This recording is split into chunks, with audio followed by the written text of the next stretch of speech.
A two-stroke cycle engine is an engine employing one revolution of crankshaft and two stroke of the piston to complete a cycle.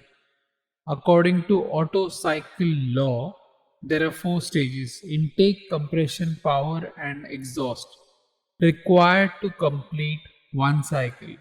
In two-stroke cycle engine, there are only two strokes of the piston to complete these four stages in one cycle, and they are the power stroke and the compression stroke.